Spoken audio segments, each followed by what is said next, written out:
ये जगह किसी रहस्य से भरी थी, क्योंकि यहाँ से बाहर निकलने की कोशिश करने वाले इंसान को मौत की सजा दे दी जाती थी। 2014 में हुए एक एक्सीडेंट के बाद जब इस सीक्रेट एजेंट की आंख खुलती है तो वो खुद को सन 4028 के एक अजीब से टाउन में पाता है। और सबसे हैरान कर देने वाली बात यह थी, उस टाउन के लोग अब भी यही मानते थे कि वे सन 2000 में जी रहे हैं, जबकि सच्चाई तो यह थी कि पिछले पूरे 2000 सालों से उन्हें बिना बताए एक डेंजरस सर्वाइवल प्लान का हिस्सा बनाकर रखा गया था, क्योंकि बाहर की असली दुनिया तो बहुत पहले, लगभग 2000 साल पहले ही खत्म हो चुकी थी। अब इसी टाउन के पास के घने जंगल में अचानक ईथन की आंख खुलती है। ईथन एक सीक्रेट सर्विस एजेंट था जो अपने पार्टनर के साथ एक टाउन में अपनी ऑर्गेनाइजेशन के 2 गायब हुए फेडरल एजेंट्स को ढूंढने के मिशन पर था। लेकिन एक्सीडेंट के बाद अब उसकी हालत बहुत खराब थी।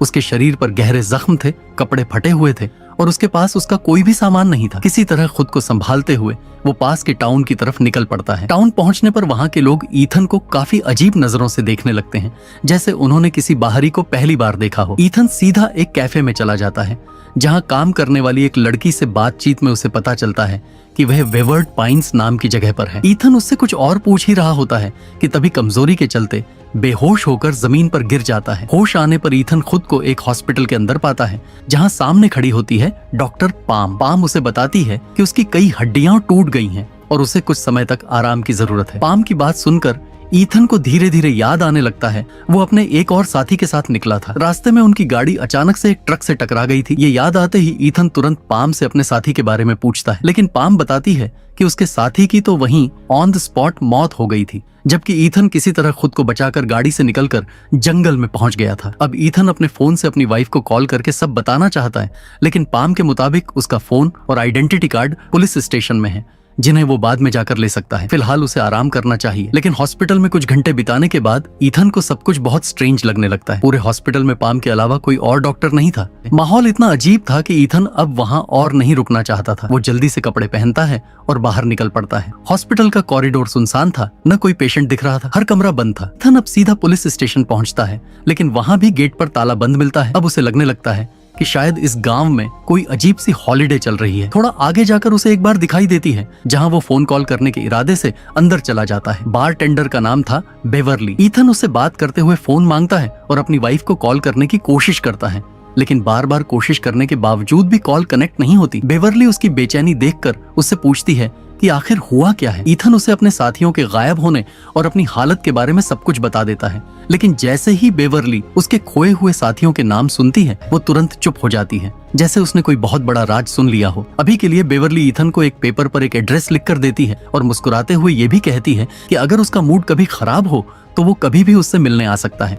ईथन उस पेपर को पलटता है तो पीछे एक लाइन और लिखी होती है, वेवर्ड पाइन्स में कोई भी झिंगुर मौजूद नहीं है। ये बात पढ़कर ईथन थोड़ा कंफ्यूज तो होता है, लेकिन फिलहाल इस पर ज्यादा ध्यान नहीं देता और बार से बाहर निकल जाता है। पर तभी अचानक उसे पास की झाड़ियों से झिंगुरों की आवाज सुनाई देती है। आवाज सुनते ही थोड़ा सा शॉक होते हुए वह झाड़ियों की तरफ बढ़ता है। जैसे ही वह झाड़ियों को हटाता है उसे वहां एक स्पीकर दिखाई देता है और उसी स्पीकर से झिंगुरों की आवाज आ रही थी। ये देखकर ईथन सोचता है कि टाउन में जो कुछ भी हो रहा है वह नेचुरल नहीं है। थोड़ी देर बाद ईथन पास के एक मोटल में पहुंचता है ताकि वह रात वहीं बिता सके, लेकिन क्योंकि उसके पास पैसे नहीं थे, सुबह सुबह ही उसे होटल से बाहर निकाल दिया जाता है। अब बाहर निकलते ही ईथन को याद आता है वो एड्रेस जो बेवरली ने उसे दिया था। वह तुरंत वहां जाने का फैसला करता है, लेकिन उस जगह पहुंचते ही ईथन के तो होश उड़ जाते हैं, क्योंकि वह जगह किसी पुराने और जर्जर कैबिन की तरह थी। अंदर घुसते ही उसे एक भयानक नजारा दिखाई देता है। बेड से बंधा हुआ एक इंसान जिसकी कई दिन पहले मौत हो चुकी थी। जब ईथन पास जाकर उसका चेहरा देखता है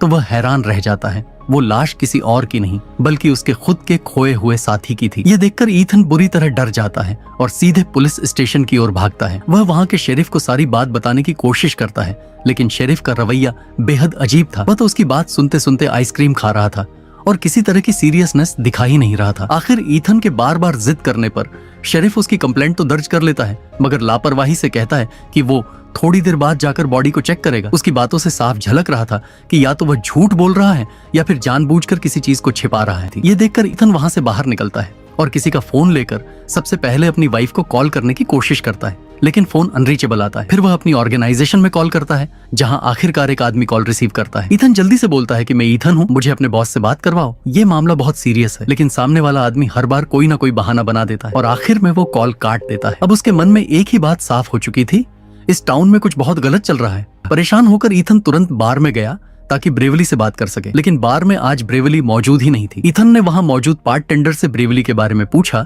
तो उसने बताया कि ब्रेवली नाम की कोई औरत इस बार में काम ही नहीं करती। ईथन को यह सुनकर गुस्सा आ गया। उसने गुस्से में उस बंदे का कॉलर पकड़ लिया और उसे उल्टा सीधा सुनाने लगा, लेकिन तभी बंदा गुस्से में आकर ईथन के सर पर वार कर देता है। ईथन बेहोश हो जाता है और इस बार उसकी आंखें खुलती हैं तो वह फिर से हॉस्पिटल में था, लेकिन अब उसके हाथ पैर बांध कर रखे गए थे। तभी वहां एक साइकियाट्रिस्ट आता है और बताता है कि एक्सीडेंट की वजह से ईथन के दिमाग में एक बहुत ही खतरनाक ब्लड क्लॉट बन गया था। इसी वजह से वह अजीबोगरीब चीजें हेलुसिनेट कर रहा था। साइकेटिस्ट उसे यह भी बताता है कि उसी ब्लड क्लॉट को रिमूव करने के लिए जल्दी ही सर्जरी करनी पड़ेगी, लेकिन ईथन के हिसाब से जो उसने देखा और महसूस किया था वह पूरी तरह से सच्चाई ही थी। इसीलिए ईथन डॉक्टर पाम के सामने आते ही अपनी सर्जरी करवाने से मना करता है, लेकिन डॉक्टर पाम उसकी बात नहीं सुनते और एक इंजेक्शन देकर उसे बेहोश कर देती हैं। फिर सीधे ऑपरेशन रूम की तरफ ले जाती हैं। रास्ते में ईथन जैसे तैसे होश में आता है और महसूस करता है कि जो उसका स्ट्रेचर खींच रहा है वह कोई और नहीं बल्कि ब्रेवली थी। ब्रेवली हॉस्पिटल में ईथन की जान बचाने आई थी। ब्रेवली ने ईथन को होश में लाकर लिफ्ट में ले लिया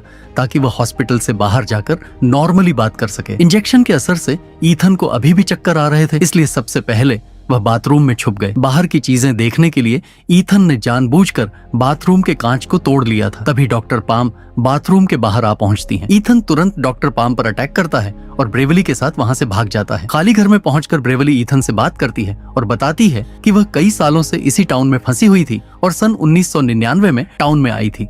यह सुनकर ईथन का दिमाग काम करना बंद कर देता है क्योंकि अब उसका कैलकुलेशन और एज बिल्कुल मेल नहीं खा रहे थे। ब्रेवली आगे बताती है कि जिस एजेंट की डेड बॉडी ईथन ने ढूंढी थी उसे असल में शेरिफ ने मारा था। इस टाउन में कुछ नियम थे कि कोई भी यहाँ से भागने की कोशिश नहीं करेगा। यह सुनकर ईथन और ज्यादा डर जाता है, लेकिन दवाई के असर की वजह से वह बेहोश हो जाता है और अगली सुबह जब उसकी आंख खुलती है तब ब्रेवली वहां से चली गई होती है। ईथन टाउन में वापस जाता है और इस बार सब कुछ नॉर्मल लग रहा था। पास में हो रही एक पार्टी में उसकी नजर केट नाम की महिला पर पड़ती है जो मरे हुए एजेंट के अलावा गायब हो गई थी। लेकिन सबसे चौंकाने वाली बात यह थी कि केट अपनी उम्र से काफी बड़ी लग रही थी। ईथन तुरंत अप्रोच नहीं करता और पार्टी खत्म होने तक इंतजार करता है। जैसे ही केट अपने पार्टनर के साथ जाने लगती है, ईथन उसका पीछा करता हुआ उसके घर तक पहुंच जाता है। रास्ते में उसके दिमाग में बस यही बात चल रही थी कि केट इतनी ज्यादा बदल गई कैसे, क्योंकि 1 महीने पहले तक ही उनका एक्स्ट्रा मैरिटल अफेयर चल रहा था और तब केट बिल्कुल अलग थी। ईथन हिम्मत करके केट के घर की डोरबेल बजाता है और उससे बात करने की कोशिश करता है। शुरू में केट अपने पति के सामने ऐसे दिखावा करती है जैसे कि वह ईथन को जानती ही नहीं। थोड़ी देर में वह अपने पति को किसी काम के बहाने से अंदर भेज देती है और ईथन को बताती है कि पूरे टाउन में हर जगह सीसीटीवी कैमरा लगे हुए थे और 24 घंटे उनकी हर मूवमेंट पर नजर रखी जा रही थी। इसीलिए केट ने ईथन से कहा कि वह अभी बहुत ज्यादा सावधान रहे। मगर ईथन का मन अभी भी यह जानने में लगा था कि केट इतने समय में इतनी बदल क्यों गई। केट के हिसाब से वह पिछले 12 साल से इस टाउन में थी, जबकि ईथन की जानकारी के अनुसार केट बस 1 महीने पहले गायब हुई थी। यह सोचकर ही ईथन का दिमाग दंग रह गया। केट ने आगे किसी भी सवाल का जवाब देने से साफ मना कर दिया और हंसते हुए ईथन को वहां से जाने को कहती है ताकि कोई भी उनके ऊपर शक न करे। केट की बातें सुनने के बाद ईथन जल्दी से जल्दी इस अजीब टाउन से बाहर निकलना चाहता था। उसने थोड़ी दूर जाकर पास खड़ी एक गाड़ी का शीशा तोड़ दिया और किसी तरह से गाड़ी को रोड पर भगाते हुए टाउन से बाहर निकलने की कोशिश की। कुछ ही देर में ईथन टाउन के एंट्री बोर्ड के पास पहुंचा और उसे लगा कि शायद अब वह टाउन पीछे छूट जाएगा। मगर कई घंटों तक लगातार ड्राइव करने के बावजूद अचानक वही बोर्ड सामने आ गया जो उसने पहले भी देखा था। ये देखकर ईथन समझ गया कि रोड के रास्ते से वह टाउन से बाहर नहीं जा सकता।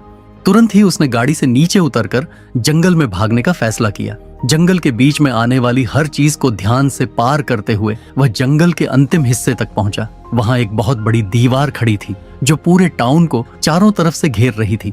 दीवारों के ऊपर हाई वोल्टेज वायर्स लगे थे ताकि कोई भी भागने की कोशिश करे तो करंट लगने पर उसकी मौत हो जाए।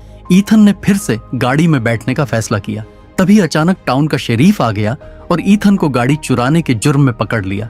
ईथन बार बार समझाने की कोशिश करता रहा कि वह एक सीक्रेट सर्विस एजेंट है, लेकिन शेरीफ ने उसकी बातों को बिल्कुल नहीं माना। इसके बाद शेरीफ ने ईथन को कुछ दिनों के लिए हाउस अरेस्ट पर डाल दिया। ईथन को अब ना चाहते हुए भी एक पुराने सड़े हुए होटल में रहना पड़ा। ईथन ने तय किया कि सबसे पहले वह इस टाउन के बारे में सारी जानकारी जुटाएगा। बाद में उसे पता चला कि टाउन में इंटरनेट की सुविधा उपलब्ध नहीं थी।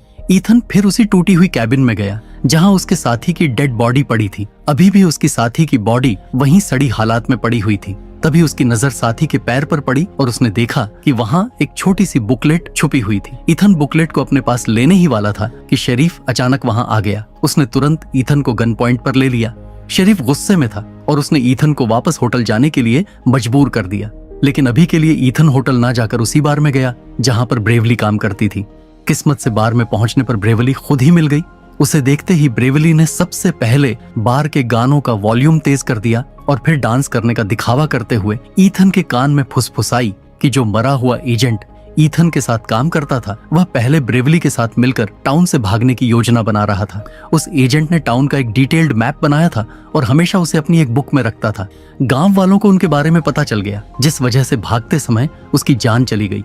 अब ईथन समझ गया कि टाउन से बाहर निकलने के लिए उस मैप की जरूरत कितनी जरूरी थी। ब्रेवली ने उसे कुछ पैसे दिए और खाने के लिए कहा। पैसे लेकर ईथन कैफे गया और वहाँ कॉफी खरीदी। कॉफी के दौरान ही वहाँ काम करने वाली एक औरत ने उसे बताया कि उसकी एक्स्ट्रा मैरिटल अफेयर वाली गर्लफ्रेंड पास की टॉय शॉप पर काम करती थी। इस जानकारी के बाद ईथन तुरंत ही उस शॉप पर गया ताकि पता लगा सके कि आखिर उसके साथी की मौत कैसे हुई। मगर केट ने जानबूझकर इस बारे में कुछ भी नहीं बताया। जब ईथन शॉप से बाहर निकला उसकी नजर एक फोटो फ्रेम पर पड़ी जिसमें टाउन के रूल्स लिखे हुए थे। पहला रूल ये था कि कोई भी टाउन से भागने की कोशिश नहीं करेगा। दूसरा रूल ये कि टाउन में किसी से भी अपने पास्ट के बारे में बात नहीं करेगा। तीसरा और सबसे अजीब रूल ये था कि हर बार फोन कॉल्स को आंसर करना होगा।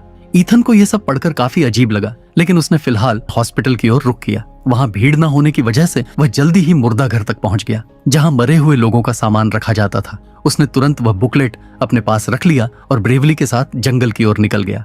वहाँ दोनों ने टाउन के मैप को देखकर निकलने का प्लान तैयार किया। प्लान को एग्जीक्यूट करने से पहले दोनों के शरीर से ट्रैकर निकालना जरूरी है, क्योंकि इस टाउन में हर व्यक्ति के अंदर ट्रैकर लगाया गया था जो उनकी एक्टिविटी और लोकेशन को ट्रैक करता था। मगर ब्रेवली की मदद से वह ट्रैकर निकालने में सफल रहा।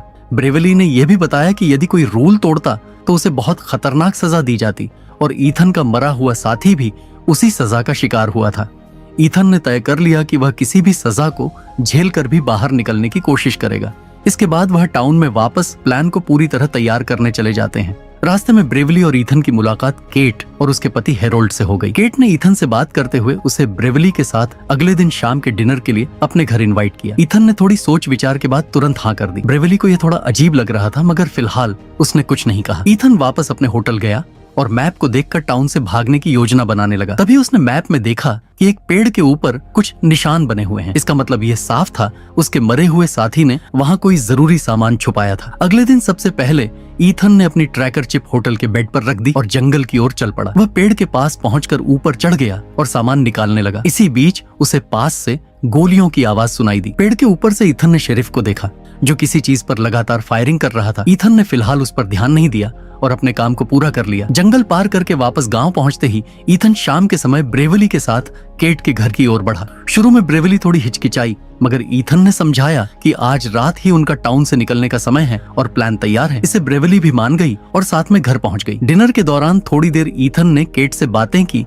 और फिर वॉशरूम जाने का बहाना बनाया। वॉशरूम में जाकर सबसे पहले उसने चेक किया कि कहीं कोई सीसीटीवी कैमरा तो नहीं है। पूरी तरह सुनिश्चित होने के बाद उसने अपना ट्रैकिंग डिवाइस वहीं रख दिया। इस बीच ब्रेवली केट और हेरोल्ड से बातें कर रही थी। जानबूझकर उसने अपनी बेटी का जिक्र किया, जिससे यह साबित होता था कि वह टाउन आने के बाद से अपनी बेटी से नहीं मिल पाई थी। पास्ट के बारे में बात करने के कारण उसने टाउन का एक रूल तोड़ दिया, मगर उसने खुद को परेशान होने का बहाना बनाकर बाथरूम की ओर चली गई। काफी समय तक ब्रेवली बाहर न आने पर केट और हेरोल्ड को उनके भागने की योजना समझ में आ गई। इसी दौरान ब्रेवली और ईथन घर के बाहर निकल चुके थे। ईथन ने शुरुआत में ब्रेवली को समझाया कि उसके मरे हुए दोस्त के पैकेज की मदद से ही उन्हें टाउन से बाहर जाने के कुछ क्लूज मिले हैं। अचानक आसपास के सभी घरों की लाइट जल गई और घरों में मौजूद फोन बजने लगे। इसके तुरंत बाद हर घर से लोग हथियार लेकर बाहर आ गए और ईथन और ब्रेवली का पीछा करने लगे। अब सवाल यह था कि क्या वे दोनों टाउन का ये रहस्य पूरी तरह से जान पाएंगे? क्या वे टाउन से बाहर निकल पाएंगे? और उससे पहले क्या गांव वाले उन्हें मार देंगे या नहीं? जानने के लिए लाइक और सब्सक्राइब जरूर करें और नेक्स्ट पार्ट के लिए कम से कम 50 कमेंट करवा दें। मैं हूं नैरेटर V8। मिलते हैं अगले डेडली कहानी में।